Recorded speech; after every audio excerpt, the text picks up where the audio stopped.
கன்னி ராசி என்பவர்களுக்கு 2026ஆம் ஆண்டில் உடல்நலம் சார்ந்த விஷயங்கள் அப்படின்னு பார்க்கும்போது பார்த்திங்கன்னா, நிறைய கன்னி ராசி என்பவர்களுக்கு இந்த காலகட்டத்தில் தான் பார்த்திங்கன்னா ஒரு பெரிய ஒரு மகிழ்ச்சியான ஒரு சூழ்நிலை ஏற்பட போகுது.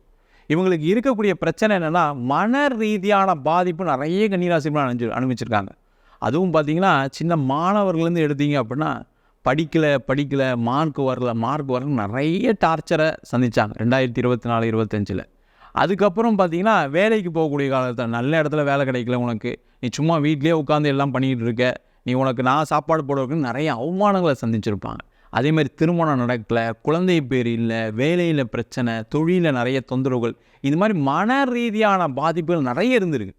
அவங்க பார்த்திங்கன்னா மனசை கஷ்டப்படுற மாதிரி கசக்கிற மாதிரி நிறைய சம்பவங்கள் நடந்திருக்கும். அதிலிருந்து விடுதலையாகி இவங்க நினச்சா மாதிரி எல்லா விஷயங்களும் சாதிக்கக்கூடிய ஒரு முக்கியமான வருடமாக இருக்கும். நான் இடத்த விற்று காசை கட்ட வேண்டிய சூழ்நிலை இந்த மாதிரி பிரச்சனைகள் நிறைய பேர் சந்தித்தாங்க. அந்த நிலை மாறி இப்போ இவங்களுக்கு உடல் ஆரோக்கியத்தோட புத்துணர்ச்சியோட பழைய மாதிரி என்னால் எல்லா வேலையும் செய்ய முடியுது, பழைய மாதிரி எல்லாருக்கிட்டையும் பழக முடியுது, பழைய மாதிரி என் வேலையை செய்கிறேன், பழைய மாதிரி என் பிஸ்னஸை செய்கிறேன்னு சொல்லக்கூடிய ஒரு அற்புதமான ஆண்டாக 2026ஆம் ஆண்டு அமையும்.